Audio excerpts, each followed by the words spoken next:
Shalom, shalom, shalom à tout le monde. Soyons tous bénis au nom de Jésus-Christ de Nazareth, notre Seigneur et Sauveur.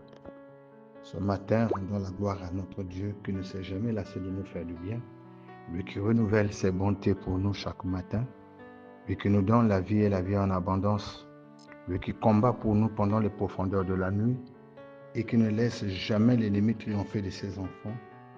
Nous sommes des enfants de Dieu. Disons simplement merci à Dieu pour tous ses hauts et bienfaits dans nos vies et pour tout ce qu'il est pour nous. Ce matin de ce mercredi 11 décembre 2024, Dieu veut nous parler dans notre dévotion matinale dans le livre de Luc au chapitre 18 à partir du verset 6. Nous lirons de 6 à 7, à 8 autant pour vous. Le Seigneur ajouta: entendez ce que dit le juge unique. Et Dieu ne fera-t-il pas justice à ses élus qui crient à lui jour et nuit? Et tardera-t-il à leur égard? Je vous le dis, il leur fera promptement justice.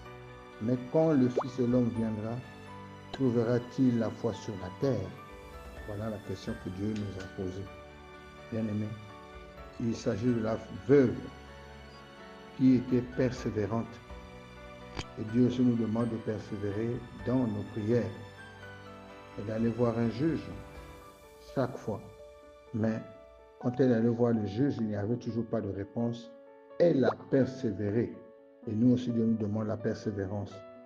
Bien-aimés, les vrais élus de Dieu, c'est-à-dire ceux qui persévèrent dans la foi et la sainteté, ne cessent jamais de crier à Dieu pour que Christ revienne et détruise la puissance de Satan et le système mondial actuel qui est envahi par le mal.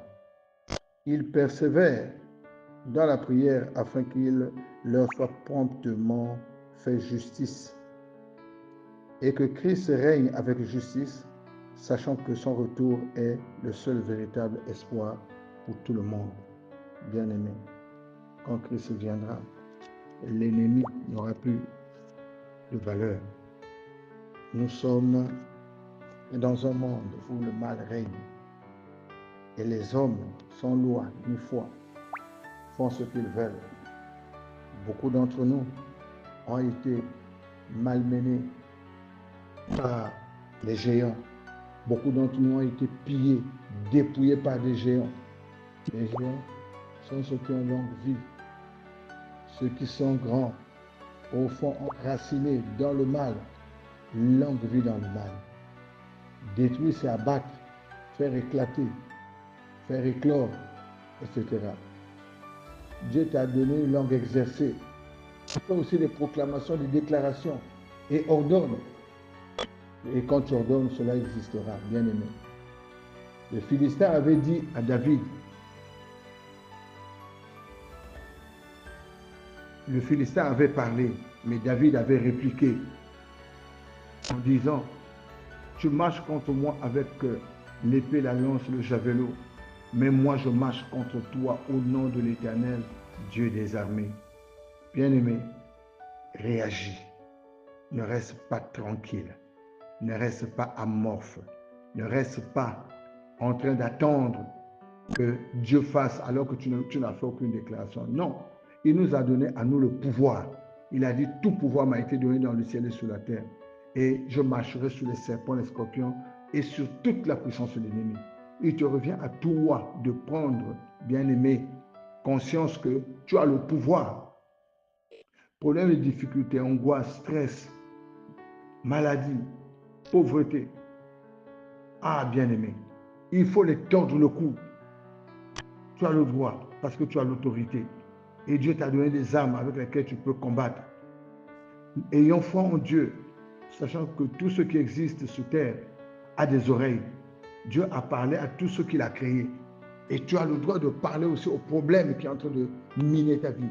Tu as le droit de dire à ce problème-là: stop, arrête-toi, parce que je suis une créature merveilleuse de Dieu. Et si Dieu m'a créé à son image, lui, il m'a donné le pouvoir. Je marche sur toi, problème.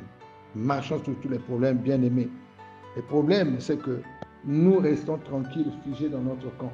Nous n'arrivons pas à agir parce que nous ne connaissons pas la parole de Dieu. Nous n'arrivons pas à aller de l'avant parce que nous n'arrivons pas à mettre aussi en pratique tout ce que Dieu nous a fait comme promesse.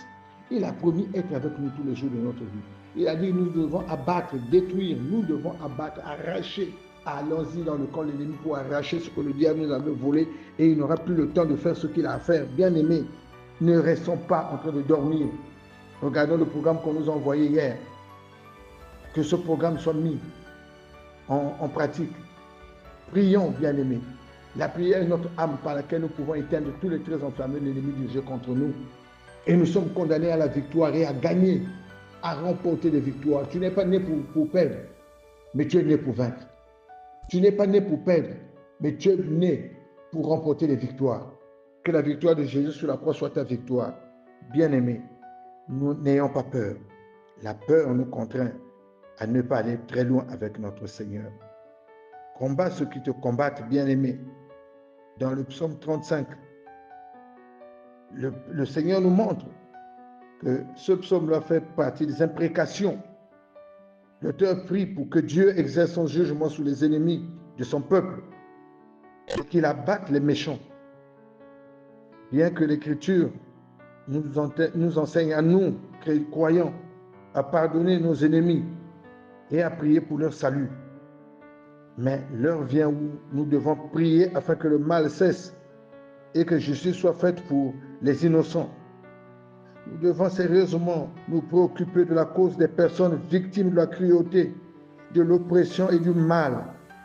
Il convient d'ajouter aussi ce qui suit, bien-aimés, à propos du psaume, des psaumes d'imprécation. Il s'agit de prières en vue de la délivrance de l'injustice, du crime et de l'oppression.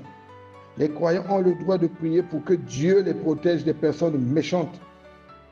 Il s'agit d'appels pour que Dieu exerce sa justice et sanctionne des méchants de manière proportionnée à leurs crimes. Pas de rétribution. S'il n'y a pas de rétribution, bien-aimé, équitable de la part de Dieu ou des gouvernements humains, alors la violence et le chaos régneront dans la société.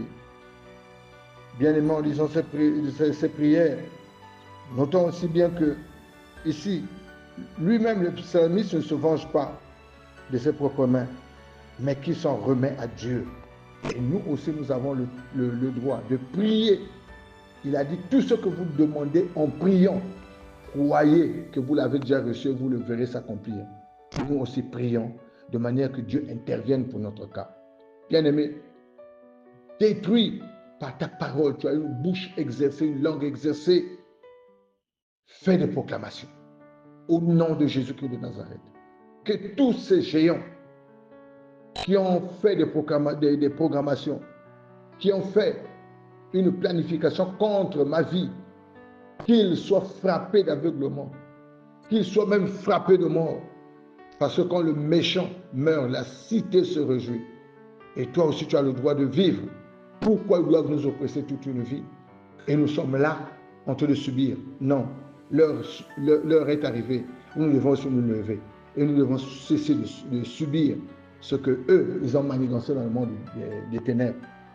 Les angoisses, le stress, les maladies créées par les soucis, les inquiétudes et les lamentations doivent partir. Et que l'ennemi lui-même se rende compte qu'il a mal fait ses calculs. Il n'a pas bien ciblé. Et celui qu'il a ciblé, c'est celui qui est revêtu de la puissance d'en haut. Soyons revêtus de la puissance d'en haut et nul ne tiendra devant nous.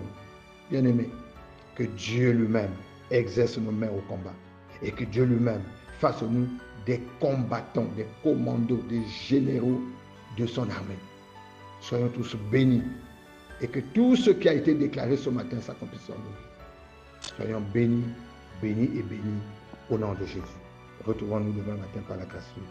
Shalom, shalom, shalom.